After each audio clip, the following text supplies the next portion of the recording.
I'm Patricia Ezechie, and this is Proactive Empowered Careers, a space for thinking about careers differently, not as something separate from who you are, but as an expression of you and the life you want to live.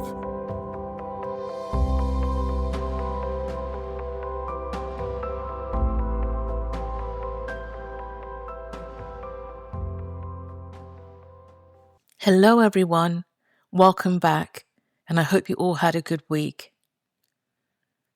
In the last episode, we explored self-trust, how it grows, how it gets interrupted, and how it rebuilds. So what I'd like to explore today is something that sits right alongside self-trust, quietly shaping many of the decisions that we make, and that's permission. Because even when you can hear yourself, and even when you're beginning to trust what you hear, there's often another layer, a quieter one, a moment of hesitation, a pause. And then something like this begins to surface. Questions like, am I allowed to want this? Am I allowed to choose this? Am I allowed to change this? And here's where many people discover that the biggest barrier to change and to them making a change isn't opportunity, it's permission. And those questions don't appear out of nowhere. They're shaped by something most of us are living inside, often without even noticing.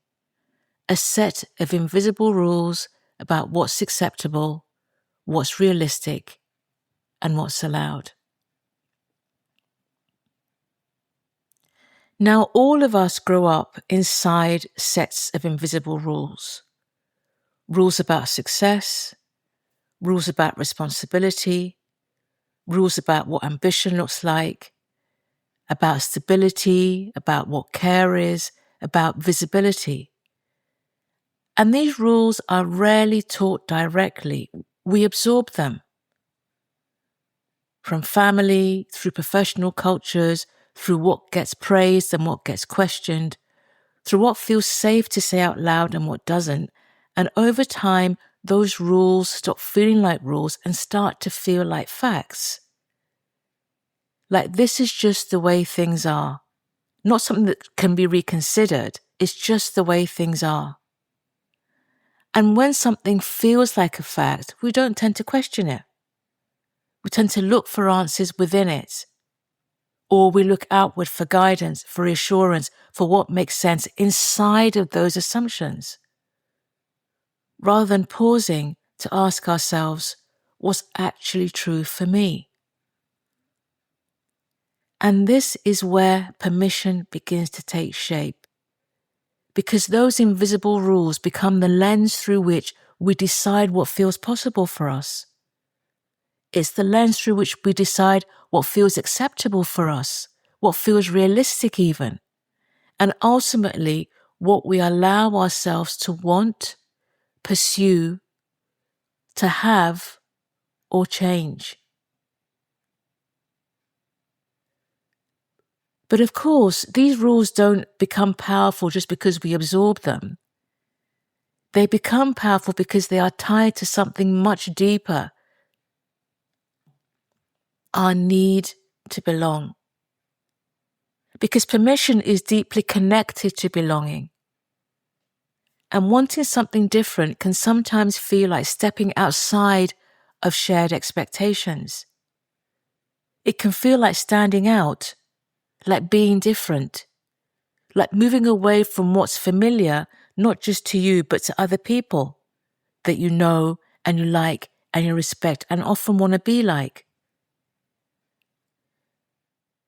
So we then hesitate because we begin to worry about disappointing other people, being misunderstood, looking inconsistent, appearing ungrateful. And when all that begins to happen, we pause. Not because we lack courage, but because on some level, we don't want to lose our place in that team or that environment or that community or that space all feel like we don't fit anymore. We don't want to feel separate or outside of what we know.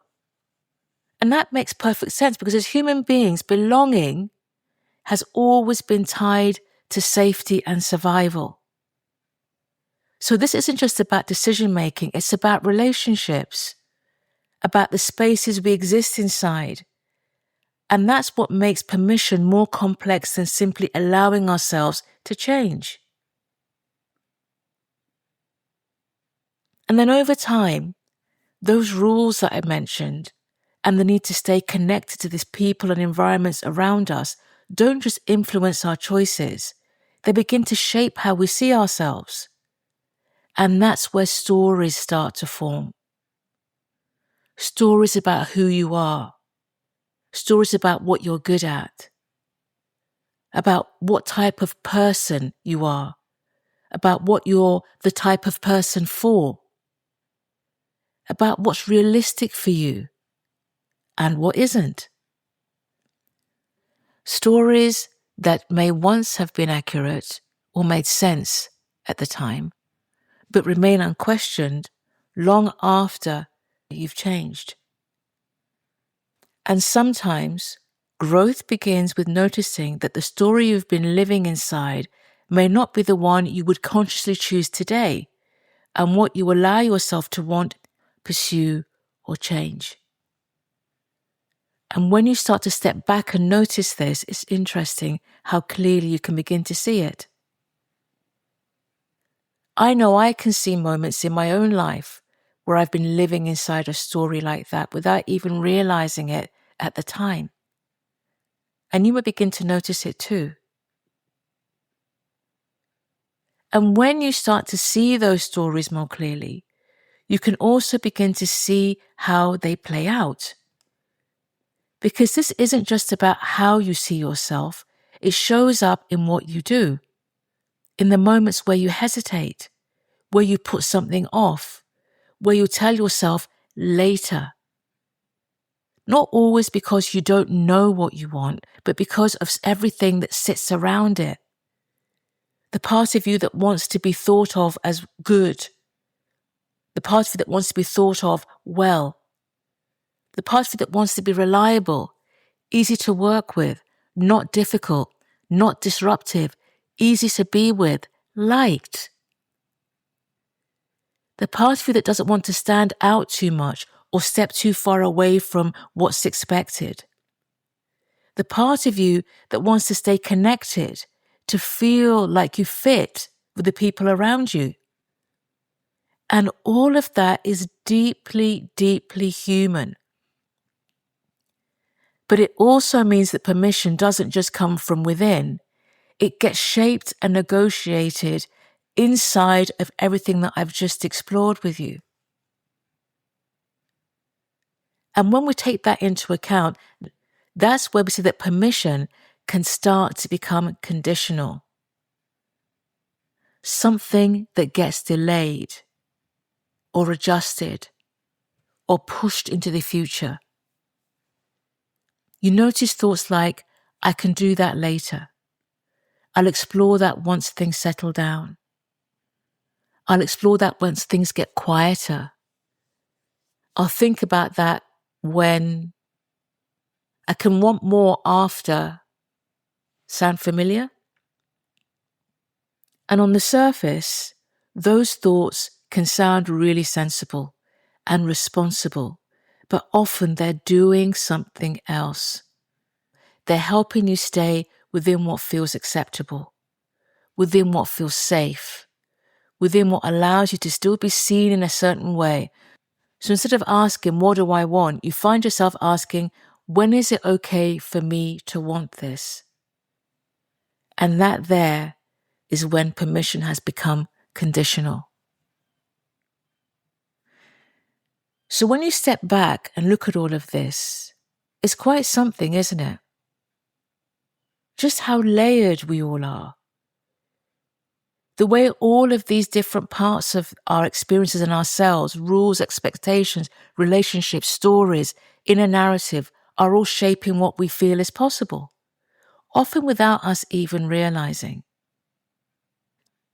We've covered a lot today, and given all of that, it might take some time to settle. So to help you with that, here's something you might want to sit with this week. Where in your life does permission feel conditional? When I say permission, I mean permission for you to do and be and live and explore and try. Where do you notice yourself waiting? Waiting until something settles, waiting until something feels more certain, waiting until something feels safer. And where might something be quietly there that you haven't quite allowed yourself to explore yet? Just notice.